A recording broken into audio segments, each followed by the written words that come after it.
शुक्राचार्य की घोर तपस्या और इनका शिव जी को चित्ररत्न अर्पण करना तथा अस्त्रमूर्ति अष्टक स्तोत्रों द्वारा उनका स्तवन करना, शिव जी का प्रसन्न होकर उन्हें मृत संजीवनी विद्या तथा अन्यान वर प्रदान करना। सनत कुमार जी कहते हैं, व्यास जी, मुनिवर शुक्राचार्य को शिव से मृत्युंजय नामक मृत्यु का प्रशमन करने वाली पराविद्या किस प्रकार प्राप्त हुई थी, अब उसका वर्णन करता हूँ, सुनो। पूर्व काल की बात है। इन भृगुनंदन ने वाराणसीपुरी में जाकर प्रभावशाली विश्वनाथ का ध्यान करते हुए बहुत काल तक घोर तप किया था। वेद व्यास जी, उस समय उन्होंने वहीं एक शिवलिंग की स्थापना की और उसके सामने ही एक परम रमणीय कूप तैयार कराया। फिर प्रयत्न पूर्वक उन देवेश्वर को 1,00,000 बार द्रोण भर पंचामृत से तथा बहुत से सुगंधित द्रवों से स्नान कराया। फिर 1000 बार परम प्रीति पूर्वक चंदन, यक्ष, कर्दम और सुगंधित उपटन का उस लिंग पर अनुलेप किया।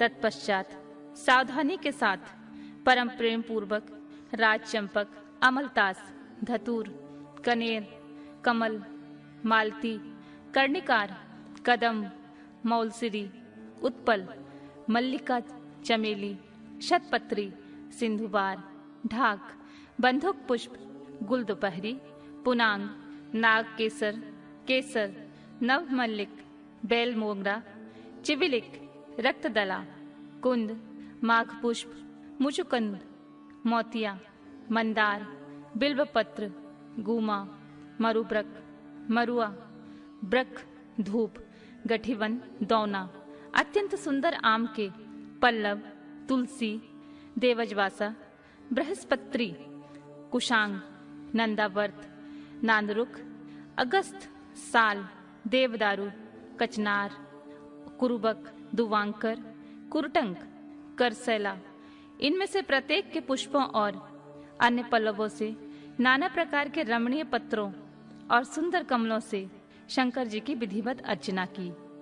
उन्हें बहुत से उपहार समर्पित किए तथा शिवलिंग के आगे नाचते हुए शिव सहस्त्र नाम एवं अन्य स्तोत्रों का गान करके शंकर जी का स्तवन किया।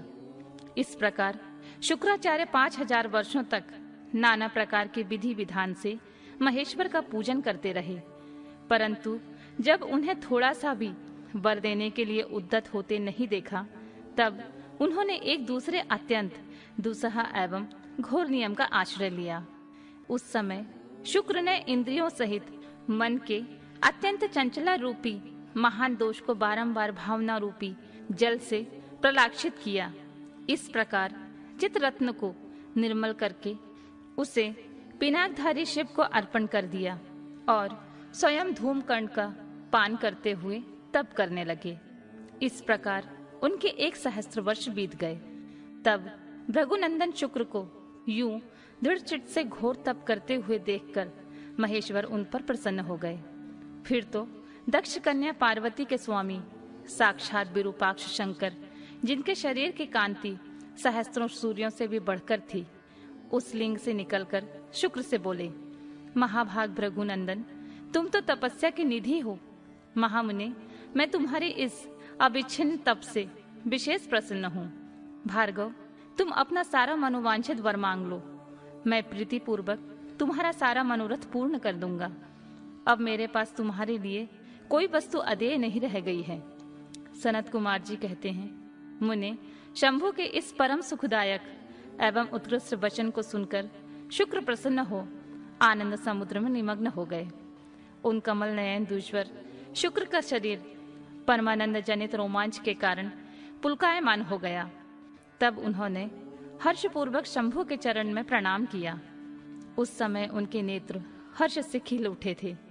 फिर वे मस्तक पर अंजलि रखकर जय जयकार करते हुए अष्टमूर्तिधारी वरदायक शिव की स्तुति करने लगे। भार्गव ने कहा, सूर्य स्वरूप भगवान, आप त्रिलोकी का हित करने के लिए आकाश में प्रकाशित होते हैं और अपनी इन किरणों से समस्त अंधकार को अभिभूत करके रात में विचरने वाले असुरों का मनोरथ नष्ट कर देते हैं। जगदीश्वर, आपको नमस्कार है। घोर अंधकार के लिए चंद्र स्वरूप शंकर, आप अमृत के प्रवाह से परिपूर्ण और जगत के सभी प्राणियों के नेत्र हैं। आप अपनी अमर्याद तेजोमय किरणों से आकाश में और भूतल पर अपार प्रकाश फैलाते हैं, जिससे सारा अंधकार दूर हो जाता है। आपको प्रणाम है। सर्वव्यापिन, आप पावन पथ योग मार्ग का आश्रय लेने वालों की सदा गति तथा उपास्य देव हैं। भुवन जीवन, आपके बिना भला इस लोक में कौन जीवित रह सकता है। सर्पकुल के संतोषदाता, आप निश्चल वायु रूप से संपूर्ण प्राणियों की वृद्धि करने वाले हैं। आपको अभिवादन है। विश्व के एकमात्र पावन कर्ता, आप शरणागत रक्षक और अग्नि की एकमात्र शक्ति हैं। पावक आपका ही स्वरूप है। आपके बिना मृतकों का वास्तविक दिव्य कार्य दाह आदि नहीं हो सकता। जगत के अंतरात्मा, आप प्राण शक्ति के दाता, जगत स्वरूप और पद पद पर शांति प्रदान करने वाले हैं। आपके चरणों में मैं सिर झुकाता हूँ। जल स्वरूप परमेश्वर, आप निश्चय ही जगत के पवित्र कर्ता और चित्र विचित्र सुंदर चरित्र करने वाले हैं। विश्वनाथ, जल में अवगाहन करने से आप विश्व को निर्मल और पवित्र बना देते हैं, इसलिए आपको नमस्कार है। आकाश रूप ईश्वर, आपसे अवकाश प्राप्त करने के कारण यह विश्व बाहर और भीतर विकसित होकर सदा स्वभाववश श्वास लेता है, अर्थात इसकी परंपरा चलती रहती है, तथा आपके द्वारा यह संकुचित भी होता है, अर्थात नष्ट हो जाता है। इसलिए दयालु भगवान, मैं आपके आगे नतमस्तक होता हूँ। आप ही इस विश्व का भरण पोषण करते हैं। सर्वव्यापिन, आपके अतिरिक्त दूसरा कौन अज्ञान अंधकार को दूर करने में समर्थ हो सकता है। अतः विश्वनाथ, आप मेरे अज्ञान रूपी तम का विनाश कर दीजिए। नागभूषण, आप स्तवनीय पुरुषों में सबसे श्रेष्ठ हैं, इसलिए आप परात्पर प्रभु को मैं बारंबार प्रणाम करता हूँ। आत्मस्वरूप शंकर, आप समस्त प्राणियों के अंतरात्मा में निवास करने वाले प्रत्येक रूप में व्याप्त हैं, और मैं आप परमात्मा का जन हूँ। अष्टमूर्ति, आपकी इन रूप की परंपराओं से यह चराचर जगत विस्तार को प्राप्त हुआ है, अतः मैं सदा से आपको नमस्कार करता हूँ। मुक्त पुरुषों के बंधु, आप विश्व के समस्त प्राणियों के स्वरूप, प्रणत जनों के संपूर्ण योगक्षेम का निर्वाह करने वाले और परमात्म स्वरूप हैं। आप अपनी ही अष्टमूर्तियों से युक्त होकर इस फैले हुए विश्व को भली भांति विस्तृत करते हैं, अतः आपको मेरा अभिवादन है। सनत कुमार जी कहते हैं, मुनिवर, भृगुनंदन शुक्र ने इस प्रकार अष्टमूर्ति अष्टक स्तोत्रों द्वारा शिव जी का स्तवन करके भूमि पर मस्तक रखकर उन्हें बारंबार प्रणाम किया। जब अमित तेजस्वी भार्गव ने महादेव जी की इस प्रकार स्तुति की, तब शिव जी ने चरणों में पड़े हुए उन द्विजवर को अपनी दोनों भुजाओं में पकड़कर उठा लिया और परम प्रेम पूर्वक मेघ गर्जन की सी गंभीर और मधुर वाणी में कहा। उस समय शंकर जी के दांतों की चमक से सारी दिशाएं प्रकाशित हो उठी थीं। महादेव जी बोले, विपुरवर कबे, तुम मेरे पावन भक्त हो। तात, तुम्हारे इस उग्र तप से, उत्तम आचरण से, लिंग स्थापन जन्य पुण्य से, लिंग की आराधना करने से, चित्त का उपहार प्रदान करने से, पवित्र अटल भाव से, अभिमुक्त महाक्षेत्र काशी में पावन आचरण करने से मैं तुम्हें पुत्र रूप से देखता हूँ। अतः तुम्हारे लिए मुझे कुछ भी अदेय नहीं है। तुम अपने इसी शरीर से मेरी उदर दरी में प्रवेश करोगे और मेरे श्रेष्ठ इंद्रिय मार्ग से निकलकर पुत्र रूप में जन्म ग्रहण करोगे। महाशुचे, मेरे पास जो मृत संजीवनी नाम की निर्मल विद्या है, जिसका मैंने ही अपने महान तपोबल से निर्माण किया है, उस महामंत्र रूपा विद्या को आज मैं तुम्हें प्रदान करूंगा, क्योंकि तुम पवित्र तप की निधि हो। अतः तुम में उस विद्या को धारण करने की योग्यता वर्तमान है। तुम नियम पूर्वक जिस जिसके उद्देश्य से विदेश्वर की इस श्रेष्ठ विद्या का प्रयोग करोगे, वह निश्चित ही जीवित हो जाएगा। यह सर्वथा सत्य है।